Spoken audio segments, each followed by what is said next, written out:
Welcome to Middle Education. लीजिए students, अब आपके सामने कक्षा 10वीं अंग्रेजी का एक ऐसा मॉडल प्रैक्टिस पेपर लेकर के आ चुका हूं जिसमें पिछले 4 साल के क्वेश्चन पेपर का समावेशन है। अगर आप मेरे द्वारा बनाए हुए इस मॉडल प्रैक्टिस पेपर का सेट नंबर ए और सेट नंबर 2 को अच्छे से पढ़ के जाते हैं, डेफिनेटली एग्जाम में अच्छा स्कोर होगा, क्योंकि प्रीवियस ईयर के क्वेश्चंस डाले गए हैं और एमपी बोर्ड क्या करता है, जो पुराने क्वेश्चंस है उसको रिपीट अगेन रिपीट मतलब रिपीटेड क्वेश्चन बहुत बार देखने को मिलता है। एंड उसी बात को ध्यान में रखते हुए आपके सामने मैं प्रेजेंट कर रहा हूं मॉडल प्रैक्टिस पेपर। इसका first part already middle education के ऑफिशियल यूट्यूब चैनल पर अपलोड कर दिया गया है एंड इसमें सेकंड पार्ट होने वाला है और ये जल्द ही कवर हो जाएगा। देखिए स्टूडेंट, अगर इसके पीडीएफ को डाउनलोड करना है, लिंक डिस्क्रिप्शन बॉक्स में है, चेकआउट कीजिए, अपने पीडीएफ को डाउनलोड कीजिए। देख लीजिए यहां पर कुछ इस प्रकार से आपका क्वेश्चन पेपर रहेगा एंड सीधे हम जंप करते हैं अपने सेक्शन नंबर सी के तरफ। सेक्शन नंबर सी में हमेशा ग्रामेटिकल पोर्शन पूछता है, तो आइए देखते हैं ग्रामर के क्वेश्चंस किस प्रकार से रहेंगे एंड उसे किस प्रकार सॉल्व करना है। हमारा पहला नंबर कह रहा है कि he is dash dash SDM. जो एसडीएम शब्द है इसमें किस आर्टिकल का प्रयोग होगा, ए का या एन का? तो इसका सही आंसर आपको लगाना है एन, ये आपका सही उत्तर हो जाएगा। इसका सेकंड नंबर कह रहा है I haven't not bought dash dash milk today. तो यहाँ पर सम या एनी, तो इसका सही आंसर आपको एनी लगाना है। तीसरा नंबर कह रहा है कि how dash dash sugar do you take in tea. तो यहाँ पर ऑप्शन है हमारा मच और मैनी, तो इसका सही आंसर आपको मच लगाना है। आगे देखते हैं, चौथा नंबर कह रहा है they have been playing here dash dash morning. तो यहाँ पर क्या होगा, सिंस या फॉर, तो इसका सही आंसर आपको सिंस लगाना है। आगे बढ़ते हैं, पांचवा नंबर कह रहा है कि we dash dash wear mask in crowd places. तो यहां पर कई सारे ऑप्शन जैसे शुड, यूज्ड एंड टॉट, तो इसका सही आंसर आपको टॉट लगाना है। एंड अंतिम छठवां नंबर कह रहा है my brother is very strong he dash dash lifts 100 kg of weight. यहाँ पर ऑप्शन है कैन और कुड, तो एक सही आंसर मतलब यहाँ पर आपको कैन का यूज करना है। इस प्रकार से ये हमारे कंप्लीट हो गए। आगे बढ़ते हैं, प्रश्न क्रमांक 8 देखते हैं, do as directed any 5।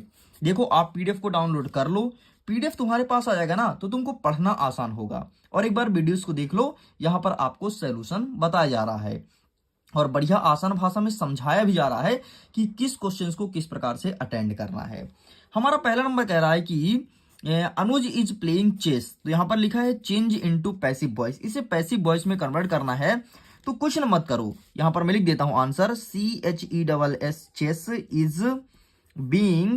Chess is being played by अनुज।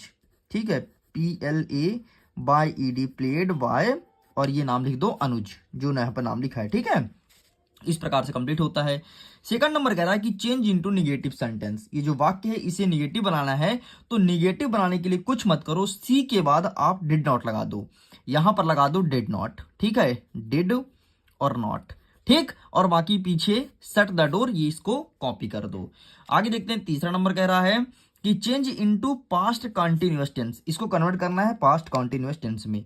क्या कर रहा है, दे हैव मेड इट, तो कुछ मत करो, हैव के स्थान पर आप क्या लिख दो, अच्छा इसका मैं बना देता हूं, ठीक है, यहां पे देखना, दे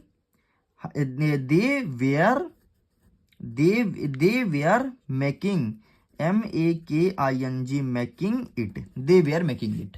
चौथा नंबर कह रहा है he taught English, change the sentence into present indefinite tense, इसे बनाना है प्रेजेंट इंडेफिनिट टेंस।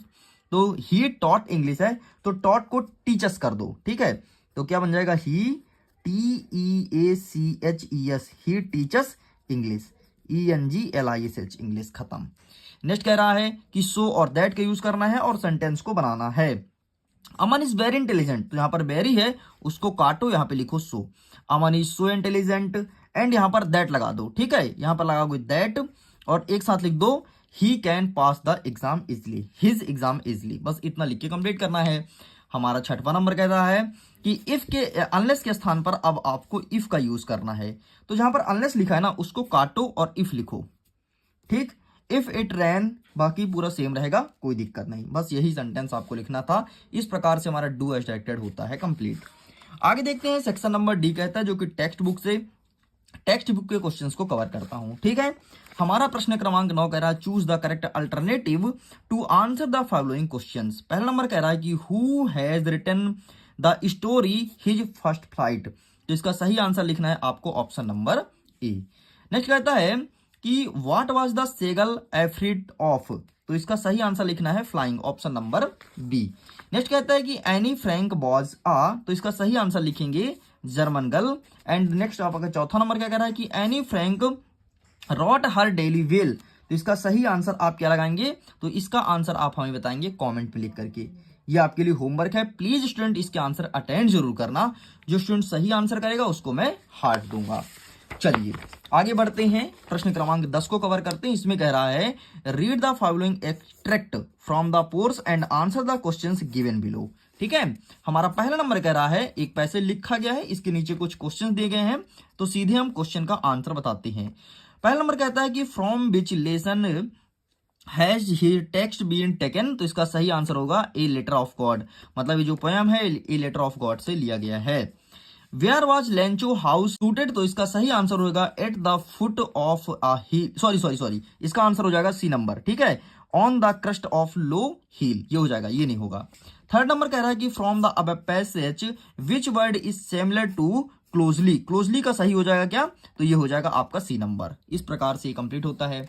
आगे देखते हैं इसी का बी नंबर क्या कह रहा है, मतलब बी नंबर में एक पोएम दिया है एंड अब इसका आंसर फाइंड करना है। From which poem the above line have been taken. ये पोएम कहां से लिया गया है, तो a tiger in the zoo से लिया गया है। What does he stares at. तो इसका सही आंसर कार हो जाएगा। एंड जो आपका तीसरा नंबर पूछा है ब्रिलियंट, इसका अपोजिट क्या होगा, तो ब्रिलियंट मतलब बुद्धिमान हो जाता है, तो इसका सही आंसर डल हो जाएगा। डल मतलब कमजोर। ठीक है, इस प्रकार से ये हमारा कंप्लीट होता है। अब हम आगे बढ़ते हैं अपने क्वेश्चन आंसर की तरफ। सभी क्वेश्चंस को अच्छे से याद कर लेना, क्योंकि ये क्वेश्चंस बैक टू बैक पिछले कई सालों से लगातार पूछा जा रहा है। चलो तो फटाफट आप क्वेश्चंस को देख लो, एक साथ मैं आंसर दिखा दूंगा और वीडियो को कंप्लीट करूंगा।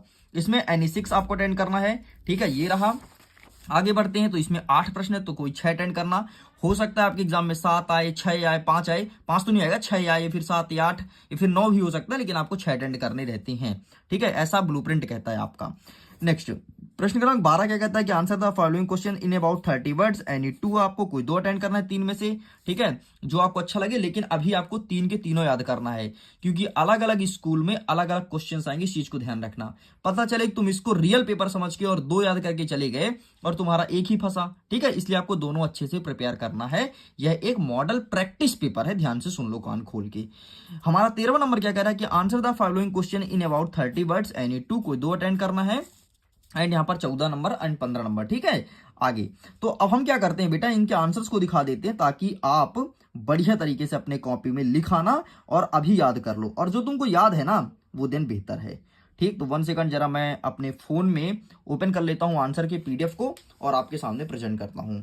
अच्छा सुनिए, अगर अभी तक आपने वीडियो को शेयर नहीं किया तो प्लीज दोस्तों तक शेयर कर दो यार, सबको फायदा मिल जाए, क्योंकि यहाँ पर बेहतरीन कंटेंट दिया जाता है और डेफिनेटली यहाँ से क्वेश्चंस आएंगे, डेफिनेटली आएगा, है ना। ऐसा नहीं कि क्वेश्चंस नहीं आएंगे, आएंगे भाई।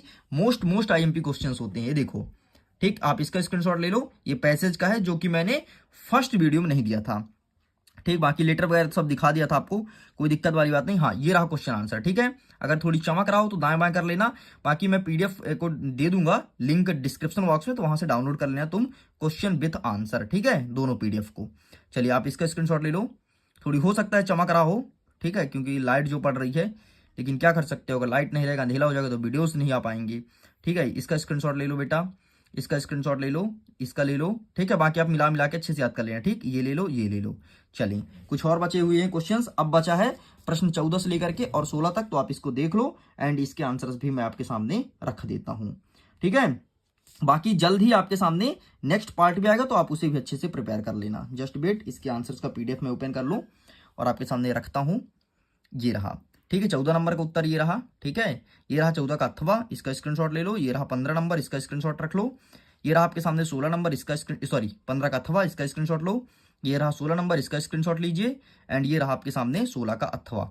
इस प्रकार से सारे के सारे क्वेश्चन का आंसर मैंने कंप्लीट कर दिया। मैं उम्मीद करता हूं वीडियो बहुत अच्छा लगा होगा। अगर सचमुच वीडियो पसंद आए तो वीडियो को लाइक कीजिए, अपने दोस्तों के साथ शेयर कीजिए। और ये देखिए, ये रहा आपके सामने सेकंड पार्ट। यहाँ पर मैं सेकंड लिखना भूल गया था एंड फिर से मैंने पेंसिल से लिखा, तो ये रहा। जल्द ही इसका वीडियोस आपके अपने इसी यूट्यूब चैनल पर आएगा और पीडीएफ का लिंक दे दूंगा, तो सारे क्वेश्चंस को अच्छे से डाउनलोड कर लेना। चलिए एंड करता हूं वीडियो को। एग्जाम के लिए ऑल द बेस्ट, और जल्द ही बूस्टर्ड हो जाएगा, उसका वेट कीजिएगा।